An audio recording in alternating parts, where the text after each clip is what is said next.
कल 26 अप्रैल 2025 हम सभी ख्रिस्त विश्वासियों के लिए विशेष दिन।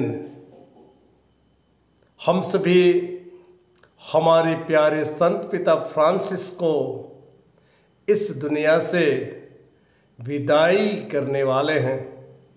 उनकी अंतिम क्रिया संपन्न करने वाले हैं।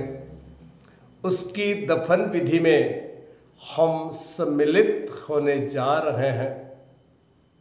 कल का दिन हम प्रत्येक ख्रिस्त विश्वासियों के लिए संत पिता के माध्यम से जितनी भी कृपाएं और आशीष प्राप्त हुई हैं, उन कृपा, आशीष और ईश्वरीय अनुग्रह के लिए प्रभु को धन्यवाद देने का दिन है। ईश्वर ने संत पिता फ्रांसिस को जीवन दान दिया था, बुलाहट का वरदान दिया था। उन्हें संत पिता की बड़ी जिम्मेदारियों को संभालने की जिम्मेदारी दी थी और संत पिता ने एक ईमानदार सेवक की तरह अपने कर्तव्य काम को इस दुनिया में निभाया है। इसलिए कल के दिन में हम सभी ख्रिस्त विश्वासी ईश्वर को विशेष रूप से धन्यवाद देते हैं। संत पिता नम्रता, दया, क्षमा के प्रतिमूर्ति थे। उन्होंने अपने जीवन काल में हम प्रत्येक जन के लिए विशेष प्रार्थनाएं की हैं। संसार के ख्रिस्त विश्वासियों की अगुवाई की है। उन्होंने ख्रिस्त विश्वासियों के सर्वोत्तम पद पर रहकर ख्रिस्तीय समाज को, ईश्वरीय प्रजा को प्रेम, दया, क्षमा का मार्ग दिखाया है। इसलिए कल का दिन हमारे लिए खास है और विशेष है। हम सभी ख्रिस्त विश्वासी ईश्वर के द्वारा प्रदत्त इन सभी कृपादानों के लिए प्रभु को हम विशेष धन्यवाद देते हैं। उत्पत्ति ग्रंथ अध्याय 1 पद संख्या 27 में हम पढ़ते हैं, ईश्वर ने जब हम सबों की सृष्टि की, संत पिता फ्रांसिस की सृष्टि की, उन्होंने कहा, आओ हम मनुष्य को अपना प्रतिरूप बनाएं। और उन्होंने उन्हें और हमें भी अपना प्रतिरूप बनाया। उन्होंने उससे एक बड़ी जिम्मेदारी प्रदान की, एक बड़ी जिम्मेदारी सौंपी। उत्पत्ति ग्रंथ अध्याय 2 पद संख्या 7 में हम पढ़ते हैं, ईश्वर ने सृष्टि करते समय धरती से मिट्टी ली और उस मिट्टी से मनुष्य को गढ़ा और उसमें प्राण वायु फूंक दी और वह मिट्टी से गढ़ा हुआ मनुष्य जीवित तत्व बन गया। ऐसा हम बाइबल में पढ़ते हैं।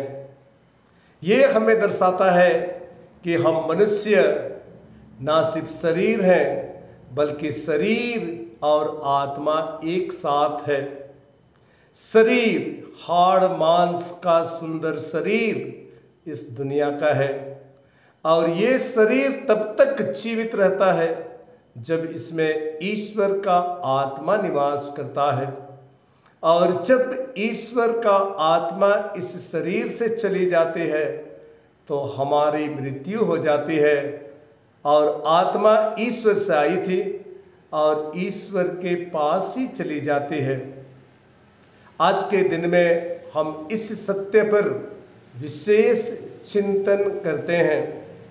इस दुनिया में हम संत पिता हों, हम पुरोहित हों, हम कार्डिनल्स हों, हम बिशप हों, हम सामान्य ख्रिस्त विश्वासी हों या ख्रिस्तीय प्रजा हों या मानव हों, एक दिन हम प्रत्येक जन को भी इसी मार्ग से होकर गुजरना है।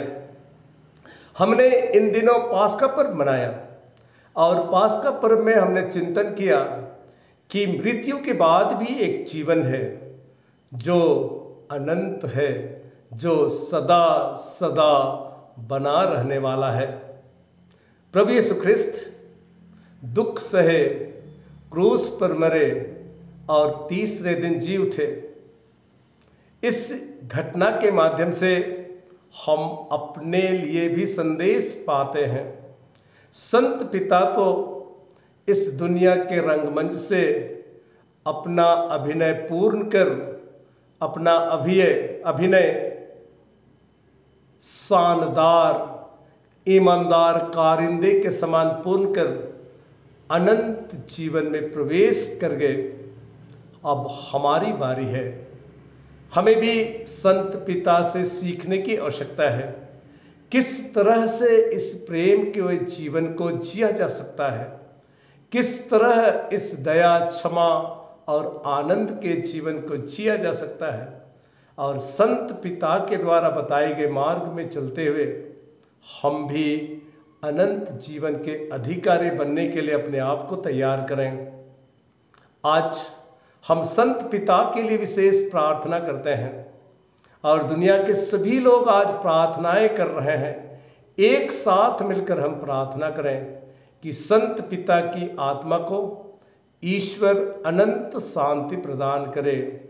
कल जो कार्यक्रम आयोजित होने वाले हैं, ये कार्यक्रम अच्छी तरह से संपन्न हो, पवित्र आत्मा के मार्गदर्शन में हो और इस कार्यक्रम के माध्यम से हम सभी अपने अपने जीवन के बारे में चिंतन कर सकें, पुनरुत्थान के बारे चिंतन कर सकें। हमारा शारीरिक जीवन और आध्यात्मिक जीवन, इस लोक का जीवन और परलोक का जीवन, सांसारिक जीवन और अनंत जीवन के बारे में हम चिंतन कर सकें। इसीलिए ये दिन हमारे लिए विशेष बनता है।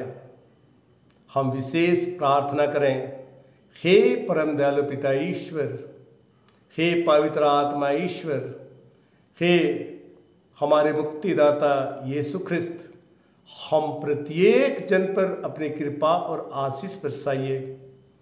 हमें अपने उपस्थिति में रखिए और संत पिता के समान एक पवित्र जीवन जीने, एक प्रेम से भरा हुआ जीवन जीने, दया, क्षमा और ईश्वरीय गुणों से परिपूर्ण जीवन जीने की कृपा और आशीष हमें प्रदान कीजिए।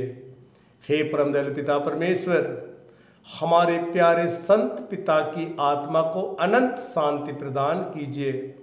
उन्हें दूतों और संतों की संगति प्रदान कीजिए और उसके निधन से हम सभी संसार के मसीही भाई बहन आज दुखित हैं, शोकित हैं।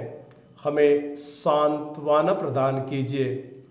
हे परम दयालु पिता परमेश्वर, हमारे बीच रहने की कृपा कीजिए और हमें जीवन की हकीकत का, संसार का, दुख का, आनंद का रहस्य समझने की कृपा दीजिए, ताकि हम एक विश्वासी के समान इन सभी रहस्य को समझ सकें और हम सभी एक साथ संत पिता के लिए प्रार्थना कर सकें, एक दूसरे के लिए प्रार्थना कर सकें और संत पिता की आत्मा की अनंत शांति के लिए हम विशेष प्रार्थनाएं कर सकें। हम सभी एक साथ मिलकर आपकी स्तुति, आराधना और महिमा कर सकें। संत पिता ने इस दुनिया में रहते समय आपकी खोज में, आपकी स्तुति में और आपकी सेवा में अपना संपूर्ण जीवन समर्पित कर दिया। हमें भी ये कृपा दीजिए कि हम सभी निरंतर अपने कर्मों में, विचारों में, भावनाओं में, जीवन में और हर दुख तकलीफ में, गरीबी में, लाचारी में, पीड़ा में, सब कुछ में हम आपकी इच्छा जान सकें और पूरी ईमानदारी के साथ उसे पूरा कर सकें। हे परम दयालु पिता परमेश्वर, हम सभी पर आइए। हे पावन आत्मा ईश्वर, हमारे बीच रहिए और हमें इन सभी कृपा और आशीष से परिपूर्ण कीजिए।